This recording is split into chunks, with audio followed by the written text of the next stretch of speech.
Friends, quick learn tutorial series में आपका स्वागत है।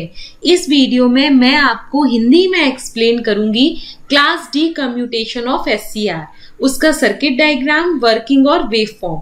ये लेक्चर नंबर 47 है पावर इलेक्ट्रॉनिक सीरीज का। तो आइए वीडियो स्टार्ट करते हैं। क्लास डी कम्यूटेशन एक्सप्लेन करने से पहले हमें पता होना चाहिए कि कम्यूटेशन क्या कहलाता है। किसी भी डिवाइस को टर्न ऑफ करने की प्रोसेस को हम कहते हैं कम्यूटेशन। अगर हम एससीआर के टर्म्स में बात करें तो एससीआर को टर्न ऑफ करने की प्रोसेस को हम कहते हैं एससीआर कम्यूटेशन।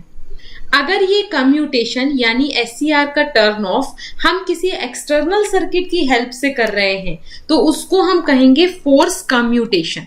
और क्लास डी कम्यूटेशन बेसिकली एक फोर्स कम्यूटेशन टेक्निक का टाइप होता है जिसकी हेल्प से हम एससीआर को टर्न ऑफ करते हैं।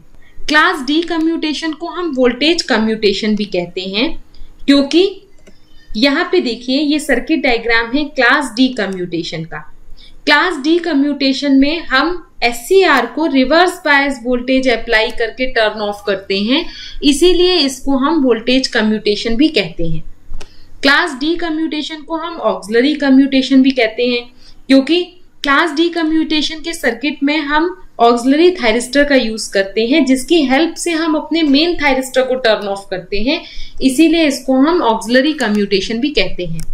क्लास डी कम्यूटेशन को हम पैरेलल प्लेट कैपेसिटर कम्यूटेशन के नाम से भी जानते हैं, क्योंकि क्लास डी कम्यूटेशन के सर्किट डायग्राम में आप देखिए यहाँ पे हम कैपेसिटर का यूज कर रहे हैं और जो कैपेसिटर के अक्रॉस वोल्टेज होगा उसकी हेल्प से हम अपने मेन थायरिस्टर को टर्न ऑफ करेंगे, इसीलिए इसको हम कहते हैं पैरेलल कैपेसिटर कम्यूटेशन सर्किट भी। तो ये कुछ बेसिक है क्लास डी कम्यूटेशन का। अब अपन देख लेते हैं circuit diagram of class D commutation. तो यहाँ पे देखिए सर्किट डायग्राम में क्लास डी कम्यूटेशन के इनपुट में हम डीसी सप्लाई का यूज कर रहे हैं। अब इनपुट में हम डीसी सप्लाई का ही यूज क्यों करते हैं, क्योंकि क्लास डी कम्यूटेशन जैसा कि हम जानते हैं कि एक फोर्स कम्यूटेशन का टाइप है और किसी भी फोर्स कम्यूटेशन सर्किट में हम इनपुट में हमेशा डीसी सप्लाई देते हैं, इसीलिए यहाँ पे हमने डीसी सप्लाई बैटरी की हेल्प से प्रोवाइड की है। इसके साथ साथ हम दो थायरिस्टर का यूज करेंगे यहाँ T1 और TA। T1 हमारा मेन थायरिस्टर है और TA हमारा ऑक्सिलरी थायरिस्टर है। इस ऑक्सिलरी थायरिस्टर की हेल्प से हम अपने मेन थायरिस्टर को टर्न ऑफ करेंगे, इसीलिए इसको हम ऑक्सिलरी कम्यूटेशन सर्किट भी कहते हैं। इसके अलावा और भी कंपोनेंट हम यूज कर रहे हैं यहाँ पे, जैसे कैपेसिटर, डायोड, इंडक्टर और लोड। तो ये हमारा सर्किट डायग्राम है क्लास डी कम्यूटेशन का।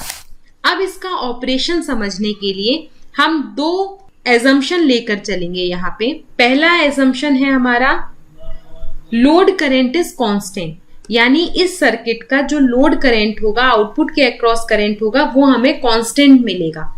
दूसरा एजम्पशन हम लेकर चलेंगे कि capacitor is initially charge with VS supply voltage, यानी हमारा जो कैपेसिटर है वो इनिशियली वीएस सप्लाई वोल्टेज से चार्ज होगा। तो इन दोनों एजम्पशन को मान के हम इस सर्किट का ऑपरेशन देखेंगे। तो यहाँ पे वर्किंग देख लेते हैं सर्किट की। जैसा कि आप देख रहे हो ये सर्किट डायग्राम है हमारे क्लास डी कम्यूटेशन का। इसको ऑलरेडी मैं डिस्कस कर चुकी हूँ। सबसे पहले फर्स्ट स्टेप में हम ये मान के चलेंगे कि हमारे दोनों थायरिस्टर टर्न ऑफ है, यानी T1 और TA दोनों थायरिस्टर टर्न ऑफ है। जब थायरिस्टर टर्न ऑफ होंगे तो ये ओपन सर्किट की तरह बिहेव करेंगे और डायोड हमारा रिवर्स बायस है। तो जब दोनों थायरिस्टर टर्न ऑफ होंगे और डायोड रिवर्स बायस कंडीशन में है तो सर्किट में कोई भी करंट फ्लो नहीं होगा, जिसके कारण इनिशियली हमारा कैपेसिटर 0 वोल्टेज से चार्ज होगा, यानी कैपेसिटर के अक्रॉस कोई भी वोल्टेज नहीं होगा इस टाइम पे। लेकिन क्योंकि हम एज्यूम करके चल रहे हैं, अभी हमने एजम्पशन लिया था कि हम मान के चलेंगे कि हमारा कैपेसिटर प्लस वीएस वोल्टेज से चार्ज है। तो कैसे हमारा capacitor initially plus VS voltage से चार्ज होगा वो अपन देखते हैं। तो कैपेसिटर को वीएस वोल्टेज से चार्ज करने के लिए हम सबसे पहले अपने ऑक्सिलरी थायरिस्टर को टर्न ऑन करेंगे गेट करंट अप्लाई करके। जैसे ही हम अपने ऑक्सिलरी थायरिस्टर में गेट करंट अप्लाई करेंगे हमारा ऑक्सिलरी थायरिस्टर टर्न ऑन हो जाएगा और शॉर्ट सर्किट की तरह बिहेव करेगा। इस टाइम पे करंट फ्लो होगा सप्लाई वोल्टेज से होते हुए, कैपेसिटर से होते हुए, ऑक्सिलरी थायरिस्टर से होते हुए, लोड से होते हुए back to the supply voltage, यानी करंट इस डायरेक्शन में फ्लो होगा। अगर करंट की डायरेक्शन ये होगी तो इस टाइम पे आप देखिए कैपेसिटर धीरे धीरे चार्ज होना स्टार्ट होगा और आउटपुट के अक्रॉस करंट हमें आई नॉट मिलेगा। अब कैपेसिटर धीरे धीरे चार्ज हो रहा है। अब जब कैपेसिटर फुल Vs वोल्टेज से चार्ज हो जाएगा तो कैपेसिटर के अक्रॉस पोलैरिटी होगी ये वाली प्लेट नेगेटिव और अपर प्लेट पॉजिटिव। ये पोलैरिटी हमारे ऑक्सिलरी थायरिस्टर TA को टर्न ऑफ कर देगी, क्योंकि जो हमारा ऑक्सिलरी थायरिस्टर है उसका एनोड कैपेसिटर की नेगेटिव पोलैरिटी से कनेक्ट है। ऑक्सिलरी थायरिस्टर टर्न ऑफ हो जाएगा और ओपन स्विच की तरह बिहेव करेगा। स्टेप 3 में देखिए, अब हमारे कैपेसिटर को कोई भी पाथ नहीं मिलेगा अपनी एनर्जी को रिलीज करने के लिए। तो अब हम अपने मेन थायरिस्टर T1 को टर्न ऑन करेंगे गेट करंट अप्लाई करके। जैसे ही हम T1 में गेट करंट अप्लाई करेंगे, T1 टर्न ऑन हो जाएगा और शॉर्ट सर्किट की तरह बिहेव करेगा। जैसे ही T1 शॉर्ट सर्किट होगा, करंट 2 लूप से फ्लो होगा इस सर्किट में। पहला लूप है सप्लाई वोल्टेज से होते हुए, T1 थायरिस्टर से होते हुए लोड के across and back to the supply voltage. ये करंट का फर्स्ट लूप है, यानी फर्स्ट पाथ है। और दूसरा करंट फ्लो होगा कैपेसिटर के थ्रू, यानी IC करंट फ्लो होगा, क्योंकि capacitor already plus Vs voltage से चार्ज है। तो कैपेसिटर करंट फ्लो होगा T1 थायरिस्टर से इंडक्टर से होते हुए। इस टाइम पे हमारा डायोड फॉरवर्ड बायस होगा, तो डायोड से होते हुए बैक टू द कैपेसिटर। ये लूप सेकेंड है।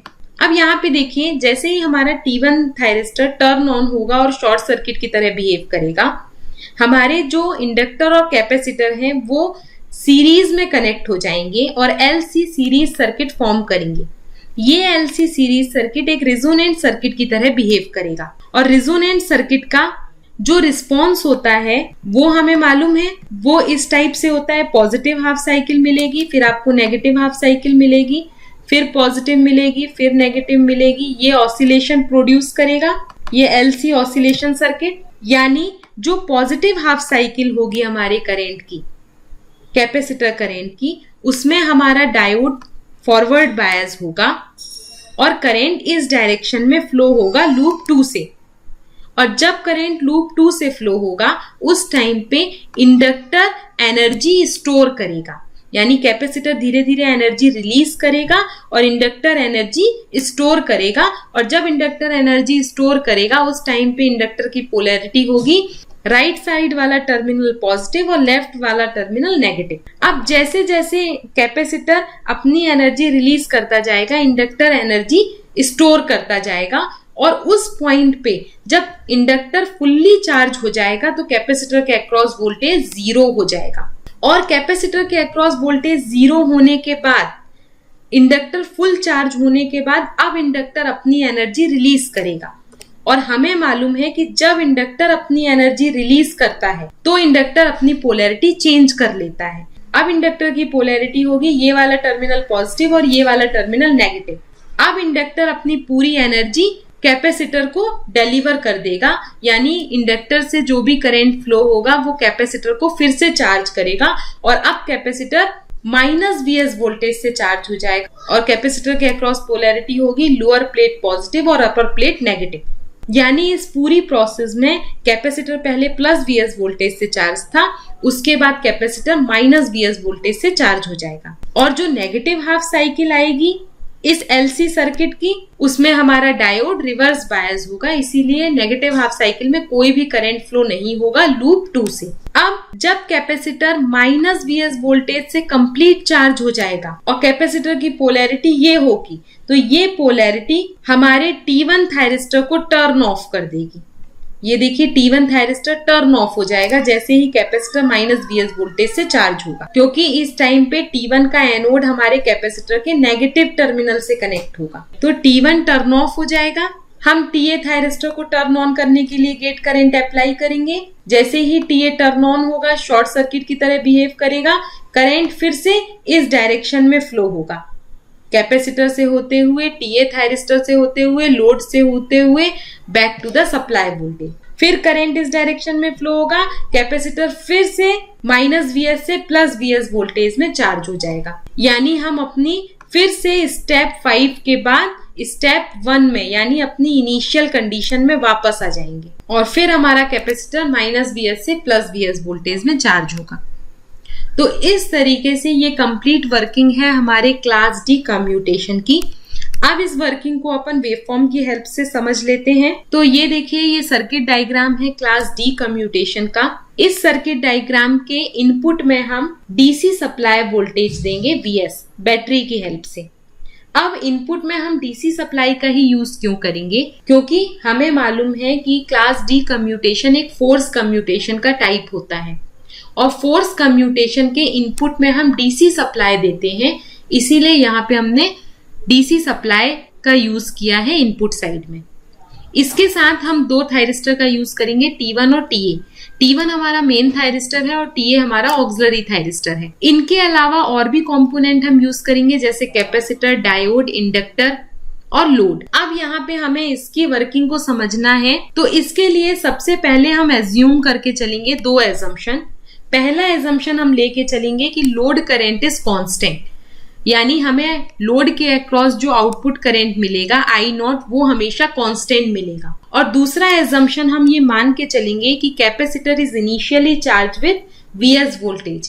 कैपेसिटर हमारा इनिशियली Vs वोल्टेज से चार्ज है और कैपेसिटर के अक्रॉस पोलैरिटी है upper plate positive, lower plate negative. ये हमारे एजम्पशन है इसकी वर्किंग को समझने के लिए। अब अपन इसकी वर्किंग वेवफॉर्म की हेल्प से समझते हैं। तो इतनी वेवफॉर्म हमें ड्रॉ करनी है। यहाँ पे IG1 गेट करंट है T1 थायरिस्टर का, IGA गेट करंट है TA थायरिस्टर का यानी ऑक्सिलरी थायरिस्टर का, VT1 और IT1 हमारे वोल्टेज और करंट है T1 थायरिस्टर के अक्रॉस, VC और IC हमारे वोल्टेज और करंट है और I0 हमारा आउटपुट करंट है लोड के अक्रॉस।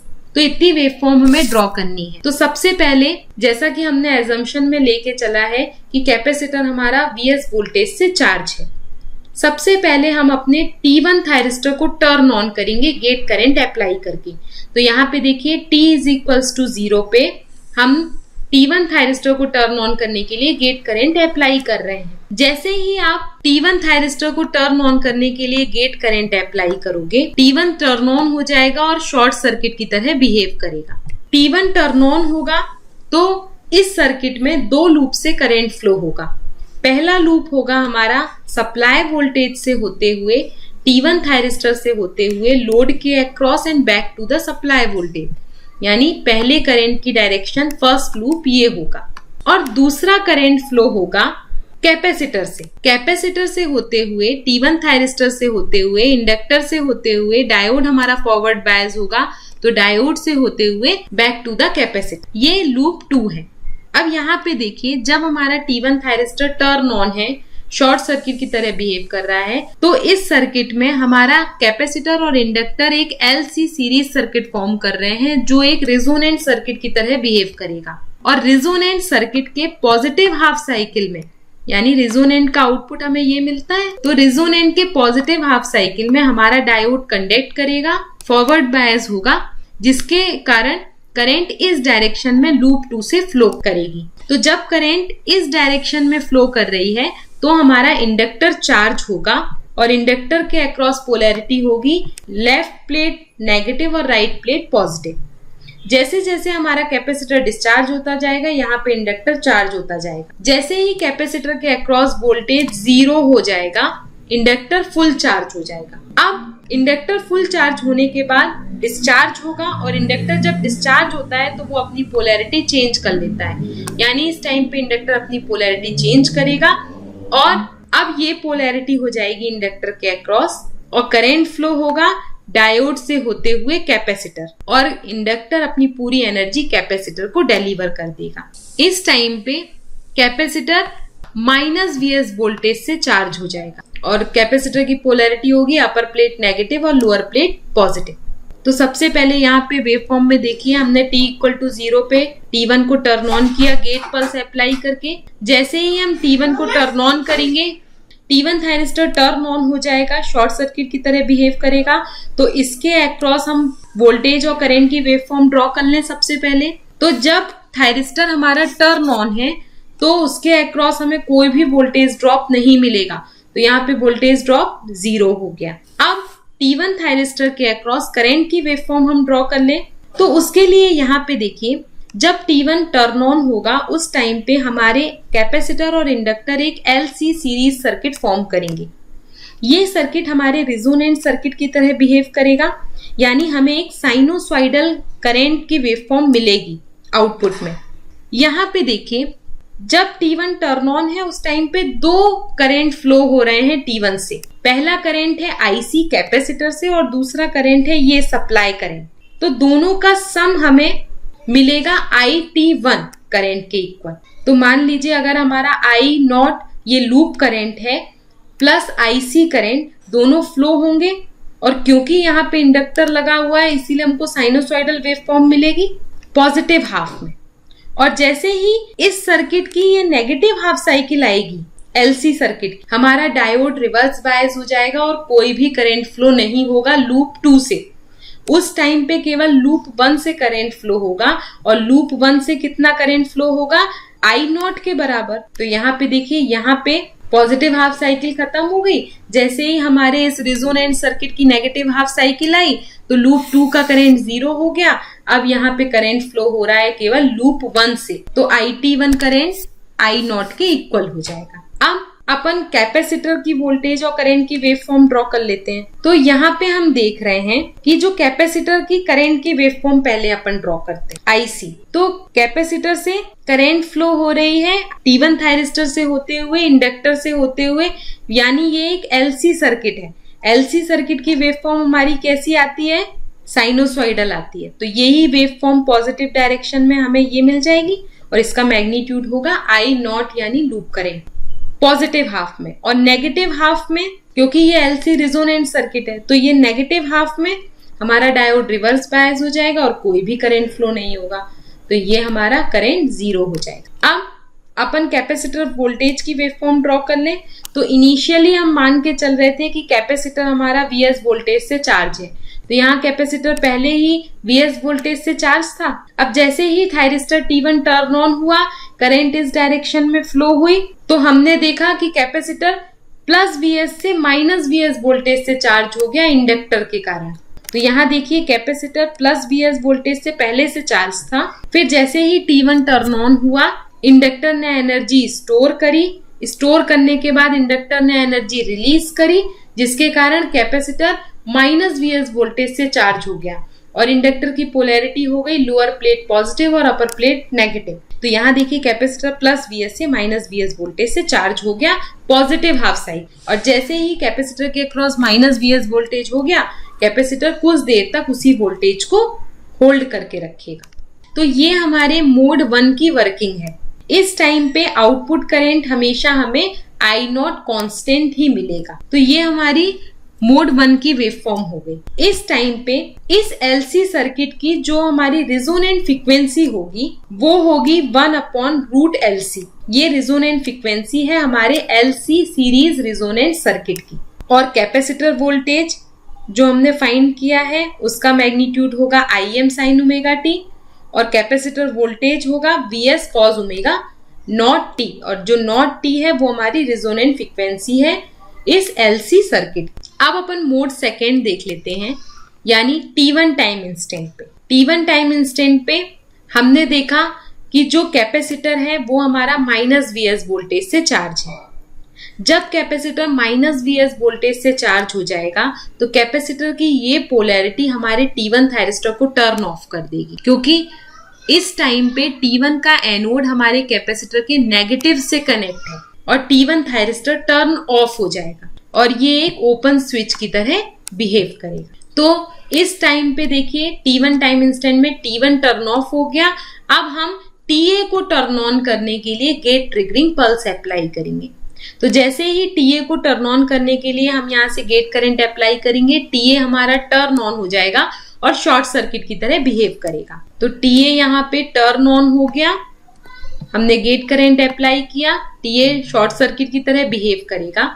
इस टाइम पे क्योंकि हमारा T1 टर्न ऑफ है तो करंट फ्लो होगा सप्लाई वोल्टेज से होते हुए, कैपेसिटर से होते हुए, TA थायरिस्टर से होते हुए लोड के across and back to the supply voltage, यानी करंट फिर इसी लूप को फॉलो करेगा। अगर करंट इस लूप को फॉलो करेगा तो अब अभी इसके पहले कैपेसिटर -Vs वोल्टेज से चार्ज था, अब कैपेसिटर फिर से +Vs वोल्टेज से चार्ज हो जाएगा और कैपेसिटर के अक्रॉस पोलैरिटी हो जाएगी अपर प्लेट पॉजिटिव और लोअर प्लेट नेगेटिव, ये पोलैरिटी हो जाए। तो यहाँ पे देखिए हम वेव फॉर्म ड्रॉ करते जाते हैं। अब अपन वेव फॉर्म ड्रॉ करते जाते हैं तो सबसे पहले हम थायरिस्टर 1 के अक्रॉस, जो मेन थायरिस्टर उसके अक्रॉस वोल्टेज और करंट की वेव फॉर्म ड्रॉ कर लें। तो यहाँ पे मेन थायरिस्टर टर्न ऑफ है तो उसके अक्रॉस जो वोल्टेज है वो हमारा रिवर्स बायस हुआ, इसीलिए थायरिस्टर टर्न ऑफ हो गया।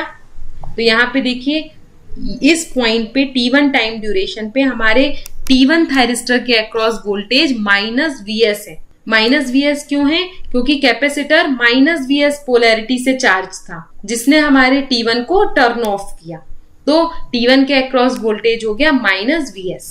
अब जैसे ही हमने TA को टर्न ऑन किया, करंट इस डायरेक्शन में फ्लो हुई और कैपेसिटर फिर से -Vs से +Vs वोल्टेज से चार्ज हो। तो यहाँ पे देखिए पहले -Vs वोल्टेज T1 के अक्रॉस आया तो T1 टर्न ऑफ हो गया।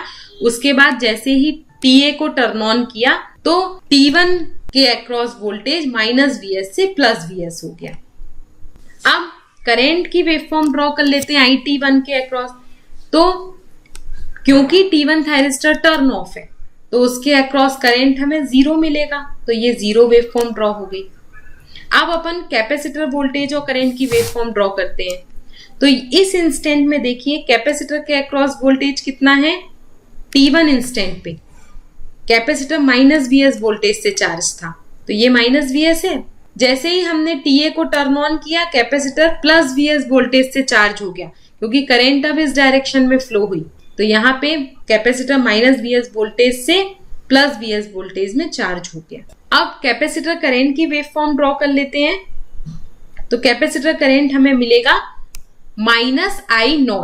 अब आउटपुट के अक्रॉस कितना करंट मिलेगा, तो कांस्टेंट करंट आउटपुट के अक्रॉस हमें मिलेगा। तो ये वेवफॉर्म हो गई हमारे मोड सेकेंड की।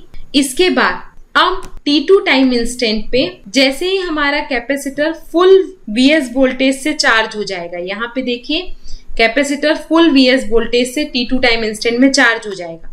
तो कैपेसिटर की पोलैरिटी क्या हो गई, अपर प्लेट पॉजिटिव और लोअर प्लेट नेगेटिव। ये पोलैरिटी हमारे TA थायरिस्टर को टर्न ऑफ कर देगी क्योंकि TA थायरिस्टर का जो एनोड है वो कैपेसिटर के नेगेटिव टर्मिनल से कनेक्ट है। TA टर्न ऑफ हो जाएगा, ओपन स्विच की तरह बिहेव करेगा। तो कैपेसिटर के अक्रॉस वोल्टेज कितना मेंटेन रहेगा, कैपेसिटर उस चार्ज को होल्ड करेगा Vs। T1 थायरिस्टर के अक्रॉस कितना वोल्टेज होगा, वो भी मेंटेन करेगा उसी चार्ज को जब तक कि हम T1 थायरिस्टर को फिर से टर्न ऑन नहीं करते। करंट T1 थायरिस्टर के अक्रॉस जब तक T1 को हम फिर से टर्न ऑन नहीं करते करंट भी 0 रहेगी। कैपेसिटर का करंट कोई भी करंट फ्लो नहीं होगा इस टाइम पे कैपेसिटर से क्योंकि TA भी टर्न ऑफ हो गया, T1 ऑलरेडी टर्न ऑफ था तो कैपेसिटर डिस्चार्ज ही नहीं हो पाएगा। तो यहाँ पे करंट IC करंट भी 0 हो जाएगी। अब इस टाइम इंस्टेंट में देखिए I0 करंट हमें 0 मिलेगी क्योंकि इस टाइम पे हमारा T1 thyristor already turn off था। T2 टाइम इंस्टेंट में TA थायरिस्टर भी टर्न ऑफ हो गया। जब दोनों थायरिस्टर हमारे टर्न ऑफ होंगे और डायोड रिवर्स बायस होगा तो करंट को कोई भी पाथ नहीं मिलेगा, सर्किट से कोई भी करंट फ्लो नहीं होगा आउटपुट के अक्रॉस, इसीलिए I0 हमें यहाँ पे 0 मिलेगा T2 टाइम इंस्टेंट के बाद। अब इस वेवफॉर्म में एक बात और नोटिस करने की है कि T1 टाइम इंस्टेंट के पहले हमें जो वेवफॉर्म मिल रही है वो कर्व मिल रही है यानी साइनोसॉइडल मिल रही हैं, लेकिन T1 टाइम इंस्टेंट के बाद जो भी वेवफॉर्म है वो हमारी लीनियर है। ऐसा इसलिए हो रहा है कि T1 टाइम इंस्टेंट के पहले हमारा T1 थायरिस्टर टर्न ऑन था। T1 टर्न ऑन होने के कारण करंट फ्लो हो रहा था इंडक्टर से भी, यानी जो कैपेसिटर करंट था वो T1 से होते हुए इंडक्टर से भी फ्लो हो रहा था। और इस इंडक्टर के कारण जो वेवफॉर्म हमें मिल रही थी वो कर्व मिल रही थी या साइनोसॉइडल मिल रही थी। लेकिन T1 टाइम इंस्टेंट के बाद यहाँ पे देखिए, जब हमारा T1 thyristor, main thyristor turn off हो गया और केवल TA थायरिस्टर टर्न ऑन है, इस टाइम पे करंट फ्लो हो रहा है कैपेसिटर से होते हुए लोड के across and back to the supply voltage. यानी T1 टाइम इंस्टेंट के बाद इंडक्टर का कोई भी रोल नहीं है, इसीलिए जो हमें ग्राफ मिल रहा है या जो हमें वेवफॉर्म मिल रही है वो बिल्कुल लीनियर है। तो ये रीजन है कि आधे पार्ट की वेवफॉर्म में हमें कर्व मिल रहा है, क्योंकि यहाँ पे इंडक्टर इन्वॉल्व है और इंडक्टर से करंट फ्लो हो रहा है, और हमें मालूम है कि inductor can not allow sudden change in current, इसीलिए ये कर्व हमें मिलता है। और T1 टाइम इंस्टेंट के बाद हमारा T1 थायरिस्टर टर्न ऑफ हो जाएगा, केवल TA थायरिस्टर टर्न ऑन होगा, इसीलिए यहाँ पे इंडक्टर इन्वॉल्व नहीं है और कोई भी कर्व नहीं मिलेगा वेवफॉर्म में, लीनियर वेवफॉर्म मिलेंगी हमें। तो ये हमारी पूरी वेवफॉर्म हो गई क्लास डी कम्यूटेशन की। होप आपको वीडियो पसंद आया होगा। अगर वीडियो पसंद आया हो तो इसे लाइक, सब्सक्राइब और ज्यादा से ज्यादा फ्रेंड्स के साथ शेयर करें। अगर आपको इनके नोट्स चाहिए है तो मेरी वेबसाइट में विजिट करें, जिसका लिंक मैं आपको डिस्क्रिप्शन बॉक्स में दे दूंगी और यहाँ पे भी मेंशन है। धीरे धीरे मैं अपनी वेबसाइट में नोट्स अपलोड करती जा रही हूँ। उसके साथ अगर आप किसी कॉम्पिटिटिव एग्जाम की प्रिपरेशन कर रहे हैं तो मेरी वेबसाइट में बहुत सारे मैंने MCQ क्वेश्चन की सीरीज डाली है, तो वो भी आपके बहुत हेल्प करेगी। और उसके साथ बहुत सारे प्रीवियस ईयर क्वेश्चन पेपर के मॉक टेस्ट डाले हैं, तो वो भी आप दे सकते हो, जो आपके बहुत हेल्प करेंगे। तो stay continue, keep watching, keep visiting my website. Bye bye.